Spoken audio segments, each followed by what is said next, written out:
War and peace. All right. So a little bit of historical context on the lesson that we are reading today. It is likely written around 72, 73 after the death of Jesus. It is written shortly after the Jewish-Roman War that destroyed the temple, and lots of fatalities throughout what we call Palestine. That had taken place right before or after this story was read. And it was read to maybe I'd call the second generation Christian community, third maybe. And that community, one, not only is living through just the geopolitical challenges it faces, which is great and stressful, but also in terms of their faith formation. Am I going to follow this Jesus? Am I going to follow this particular path of peace, or am I going to stay rooted in the traditional faith as it was constructed? And there was a lot of debate about that, and a lot of challenges, to be sure. And in the end, what we're dealing with is an argument about the practical application of God's love in the world. How does it work, and how doesn't it work? Jesus had a very strong opinion about it, and all the prophets had a pretty strong opinion about it. That was then, and this is now. And of course, in our world, there's a growing concern about the structure and function of government. And as a result, there is a consequence about knowing how the peace will be impacted. What will the church's role be in this emerging cultural experience? Because real people have real needs that are now being diminished. And how does that work? So, when looking at the peace, what generally brings friction, let's say, is the application of justice. That's the driver. It's always been the driver from Jesus' time all the way to our time. And it's like a fire. How do we, as a community and as a world, care for all people and stay focused in that regard? Now, it's clear that Jesus represented the poor throughout his ministry. It's clear he offered hope, but the hope that he offered, too, could be shared by rich and poor alike. If the great shalom were practiced and celebrated between all people, life would take on new meaning, and greater joy would take place. Now, with that said, and justice plays a big role, it's important to know that in Scripture, justice, or the concept of justice, is mentioned over 2,000 times. That's a lot. And that justice means caring for and advocating for the poor, stopping oppression. Now, compassion, part of the shalom, is mentioned 145 times. Forgiveness 180 times, mercy 400 times, grace over 150. But the leader is this doggone justice thing, over 2,000 times. Why in the world should there be any debate about that in our world? Why in the world is there every effort to stop justice? Or to argue that social justice is different than biblical? It's not different, it's the same thing. Social justice, biblical justice, it's all the same thing. Now, with that said, my friends, The church should pay significant attention to the needs of the poor and breaking down the barriers that create it. It should have been paying more attention than it has. That is my whatever. But so in any event, what we have, folks, is we have this relationship between the peace of Jesus and our prevailing cultural norm, which is rugged individualism, climb the ladder of success, this type of thing. Be the best, be the fastest, be the brightest. And that's, Jesus doesn't talk like that. So, here we are, juggling with this idea of justice. We juggle with it today. It's the root of the divisiveness throughout families. Father against mother, mother against daughter, and on and on and on. How do we live out this faith? How do we live out this faith? Martin Luther King asked that question from a Birmingham jail. A letter to pastors. Why aren't you here with me?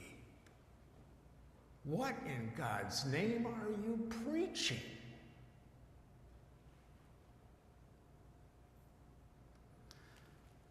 So, what we do or what we don't do will determine how faith works.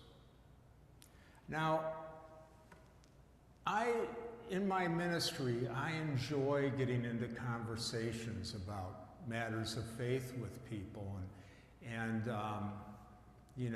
how people see the faith in their world moving forward. A few years back, I was teaching a workshop on pathways and compassion, and I had a cup of coffee with a member of a Lutheran church out in Sterling Heights area.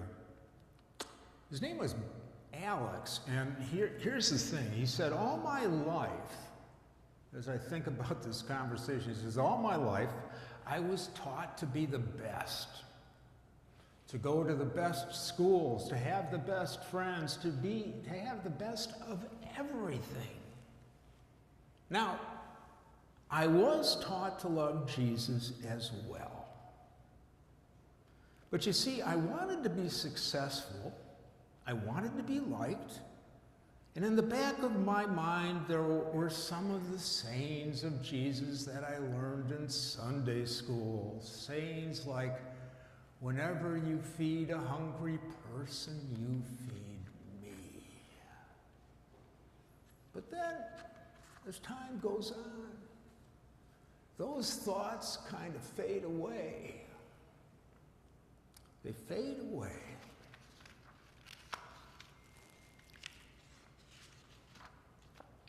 You see, I was pursuing the American dream, and caring for the poor and challenging oppressive practices were not part of that dream. We never talked about that. We didn't talk about the consequences of the things we do to all people in achieving that dream. You see, my happiness, he said, was dependent on what I achieved or what I acquired. My family, my friends, a nice house, car, vacations, but something was missing. And then life began to change. You see, a dear friend of mine, my best friend, really, his wife gave birth to a child with severe birth defects. His name was Moses, of all things, and life for my friend and that family changed. Everything changed. And as I watched my friend and his family, it forced me to slow down as well. and to realize not everyone in the world is able to compete. There are all kinds of challenges.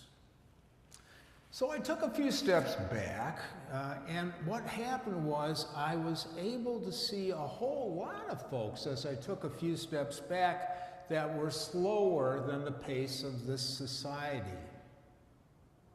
And there was a challenge in that. I began to question, what is the rush anyway? Where are we going with all this?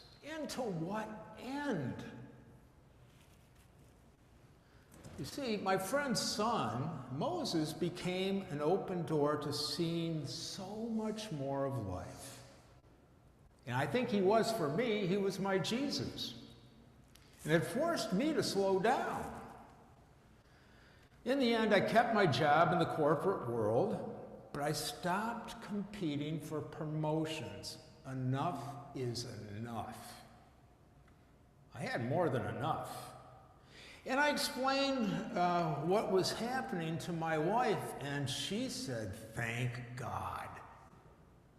A prayer has been answered." Words of joy, right? Now, some of my friends, they didn't share the same opinion of my wife. They started criticizing me. You started to sound like some sort of a bleeding heart. You know, you're getting soft. What is all this stuff? It didn't deter me at all. And as a matter of fact, I went back to school. I went back to school to secure the education that was needed to teach high school. I was going to make a shift in my life, and I was going to start to teach high school, and that's what I did. I made it clear to my children that life was going to be a little bit different. I made it very clear that if they wanted to go to college, they would have to pay for at least half of it, which means they'd have to work, and things were just going to gradually change. My language with my family began to change. How we talked around the dinner table began to change. We talked more and more about all people, all the needs that are going on, and what role we could play. In the end, it all brought me back to a refreshed understanding of the teachings of Jesus, he said. And I think if he were here today, he would say, slow down and think. Think about your life's impact on all people. And he would say, you don't need half of what you think you need. So in the end, the division that Jesus created was based on his teachings about the peace. Not everyone wanted to follow, and that's the same case today. My friend did continue, and he said this, by making the change, I did find more peace in my life, though, actually. You know, it's a rocky road, but I did. I don't have all the answers, but I'm starting to learn more about people in need, he said. I'm starting to understand the playing field of life, and that it is inherently unfair, and that the goals and aspirations of our society are too much like those Israelites, you remember them, he said, who were worshiping a gold calf as Moses was up on the mountain getting the